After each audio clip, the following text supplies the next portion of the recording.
नमस्कार, आप देख रहे हैं द पब्लिक वर्ल्ड। मैं सुभाष चौधरी हूं। हरियाणा सरकार गुरुग्राम में सेक्टर 109 चिंटल पैराडीसो में हुई घटना को लेकर बेहद सक्रिय है और यही कारण है कि कई कदम उठाए गए हैं। साथ ही हरियाणा शहरी विकास विभाग और रेरा गुरुग्राम पंचकूला के संयुक्त प्रयास से 2 दिवसीय अर्बन डेवलपमेंट कनक्लेव का भी आयोजन गुरुग्राम में किया गया और इस कनक्लेव का उद्घाटन प्रदेश के चीफ सेक्रेटरी संजीव कौशल ने किया, जबकि इसकी अध्यक्षता केंद्रीय हाउसिंग एवं शहरी मामले के सचिव मनोज जोशी ने की। अपने मुख्य अतिथि के रूप में उन्होंने अपने स्पीच में संजीव कौशल ने उन बिंदुओं का उल्लेख किया जिस पर लगातार 2 दिनों तक चर्चा होनी थी। उन्होंने कहा कि अब हम उस ईरा में जी रहे हैं जब कंस्ट्रक्शन के क्षेत्र को यानी अर्बन डेवलपमेंट के क्षेत्र का रेगुलेशन रेरा के द्वारा किया जा रहा है। उन्होंने कहा कि अब हम उस समय जी रहे हैं जब एनवायरनमेंट को लेकर देश बेहद सक्रिय है और इसे रेगुलेट किया जा रहा है। सुप्रीम कोर्ट के द्वारा भी क्लोजली मॉनिटर किया जा रहा है। उन्होंने कहा कि अर्बन डेवलपमेंट आज एक बहुत महत्वपूर्ण मुद्दा हमारे लिए है क्योंकि इसका देश के विकास में बड़ा योगदान है। पिछले कुछ वर्षों में जो विषमताएं इस क्षेत्र में देखने को मिली हैं उसका भी उन्होंने जिक्र किया। मुख्य सचिव संजीव कौशल ने कहा कि पावर, यूटिलिटीज़ और एनवायरनमेंट एक ऐसा मुद्दा है जो कि अर्बन डेवलपमेंट की दृष्टि से आज बहुत इम्पॉर्टेंट है और इन सब मुद्दों पर भी चर्चा इस सम्मेलन में की जानी है। उन्होंने कहा कि उपभोक्ता ही हमारे सफरर हैं और इसीलिए उस पर फोकस किया जाना बहुत ज़रूरी है। इस उद्घाटन के बाद जब पत्रकारों से बातचीत की तो मुख्य सचिव ने कई और नए बिंदुओं पर जानकारी दी। जब उनसे यह पूछा गया कि चिंटल पैराडीसो में हुई घटना को लेकर हरियाणा सरकार ने क्या कदम उठाया है तो उन्होंने साफ तौर पर जानकारी दी कि अर्बन डेवलपमेंट डिपार्टमेंट यानी town and country planning department Haryana के तहत एक कमेटी का गठन किया गया है जो कि स्ट्रक्चरल ऑडिट को हमेशा मॉनिटर करती रहेगी और यह कमेटी स्थायी होगी।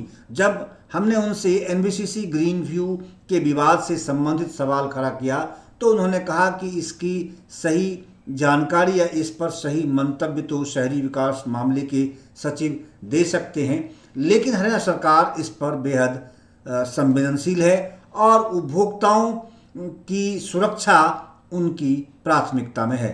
आइए आप पहले आपको सुनवाता हूं कि उन्होंने अपने स्पीच में किन बिंदुओं को रेखांकित किया और फिर अगली वीडियो की कड़ी में आप सुनेंगे कि उन्होंने पत्रकारों से क्या कुछ बताया। Secretary government of India Shri Manoj Joshi ji, additional chief secretary town and electric planning Haryana mister Devendra Singh, Mr. Rajan Gupta, Dr. Khandelwal, all the leading lights of the RERAs in the country. Every one of these gentlemen has more than 4 decades of contribution to administration and urban development. All the serving colleagues in the town and country planning department, various walks of administration, NAREDCO, REDI, and all the developers here. It's a privilege to be here, and particularly because we are having a 2-day conclave on urban development and the role of RERA primarily. Well, I was just thinking, and I was talking to Mr. Joshi also, we are running short of time. In fact, we have overshot the limit by almost 25 minutes. So, for a person who comes last to speak, the dilemma always is that so many people have spoken and they are all very learned people in the field.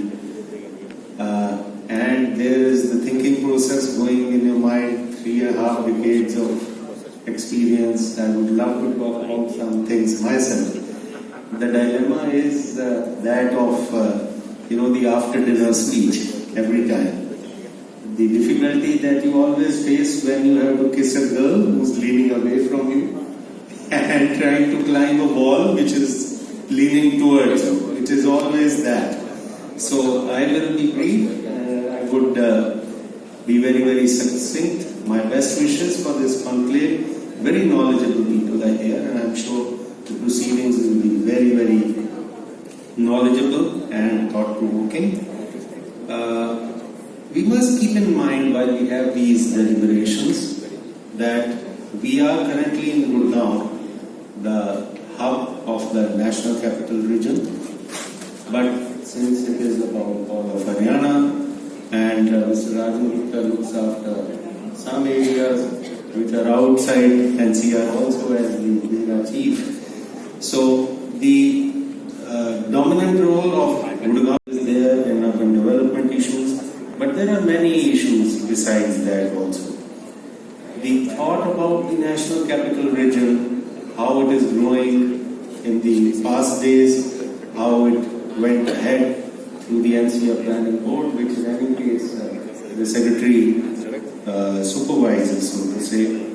What were the expectations? How we have actually now reached the stage where we are, that there are demands even about exclusion of areas from the NCR.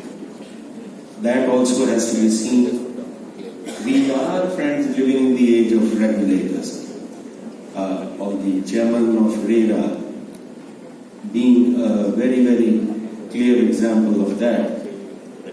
We are also living in the age of regulators in the environment sector. We have the NGT, we have the Supreme Court in any case looking at environment in a very, very close grip.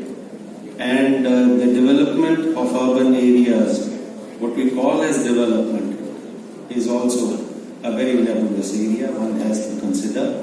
Many a time during the year, construction activity comes to a grinding halt, and it is not only COVID, it is pollution, it is environment issues. Every year around November, we go through a halt in all activities.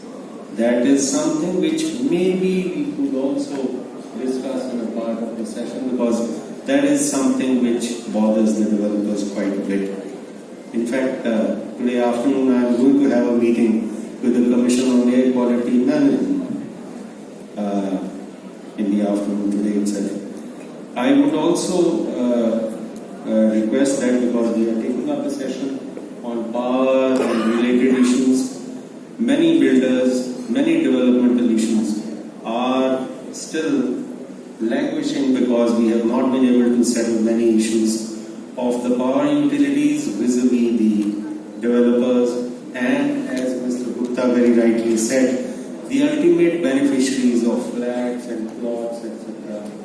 Who are the ultimate sufferers? So I think the interaction with the power sector utilities, I believe Satya Prakash is going to join this conclave. Okay. I saw in the brochure that Satya Prakash is coming. Doesn't matter. I would have hoped that even Mr. Das would have joined. Perhaps tomorrow he is back. Maybe we can talk to him. Transport is going to be a very key issue. The Secretary to Government of India was mentioning there are hiccups on that front and many things required to be done. And lastly, the quality of the construction, which has been really highlighted in the recent days. The government is also working out mechanisms for assuring the allottees and the ultimate beneficiaries. So many things, there are so many things actually one could discuss with such a gathering of very, very experienced people, that I think I would keep on going. My best wishes for a very successful conclave, because the Honorable Chief Minister is going to be here tomorrow, and he has promised to spend a lot of time listening to the findings and conclusions, and I am sure interacting with the chairman also and some leading builders. I look forward to a very fruitful conclusion of this conclave also.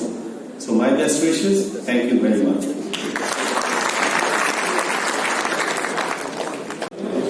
Urban conclave शुरू हुई है साहब, बहुत अच्छी बात है। सारे भारतवर्ष में जो रेरा का लागू किया गया है, उसके अलावा जो अर्बन डेवलपमेंट के सारे इश्यूज हैं उन पर बातचीत करेंगे। सभी विद्वान लोग आए हैं विभिन्न प्रदेशों से, तो आशा करते हैं कि 2 दिन का कॉन्क्लेव बहुत कामयाब रहेगा और विभिन्न जो भी इश्यूज हैं ट्रांसपोर्टेशन के, लीगैलिटी के, रेरा की फंक्शनिंग के, पानी के, सूएज के, ट्रांसपोर्टेशन पे खास तौर पर वो सारी बातचीत होगी।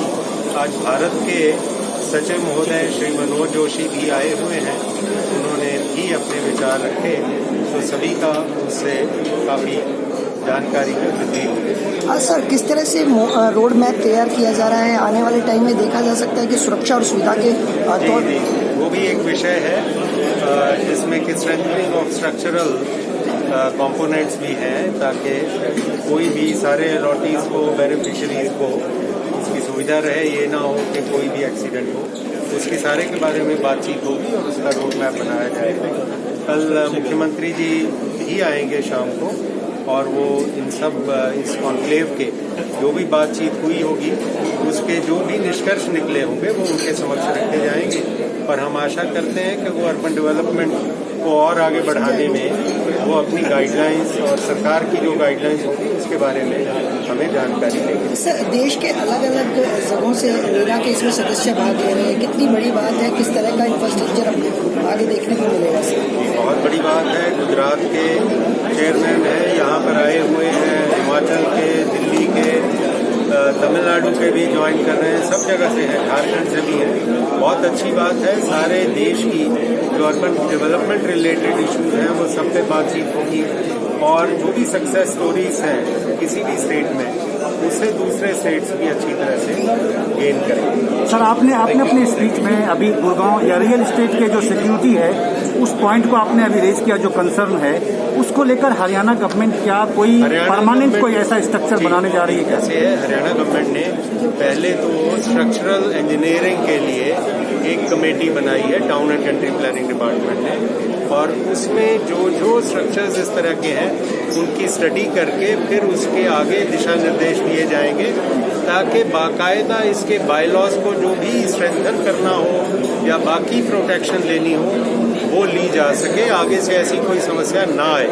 और जहां भी है उसको दूर करने के लिए क्या रेट्रोफिटिंग की जरूरत होगी, क्या क्या करना होगा वो सारा किया जाएगा। सर, एक एनबीसीसी ग्रीन व्यू को लेकर के जो सवाल उठे हैं, गवर्नमेंट ऑफ इंडिया की वो नवरत्ना कंपनी है और उस पर जिस तरह के सवाल उठे हैं, जो स्ट्रक्चर उन्होंने बनाया, आप सेक्रेटरी गवर्नमेंट ऑफ इंडिया से ये पूछिए, वो ज्यादा बेहतर रहेगा। लेकिन जो हरियाणा गवर्नमेंट का दायित्व होगा वो मैंने आपके समक्ष रखा, वो पूरा होगा। ठीक है, थैंक यू सर। और नोटिस का ध्यान रखा जाएगा, वो सबसे बड़े हमारे क्लाइंट। Thank you.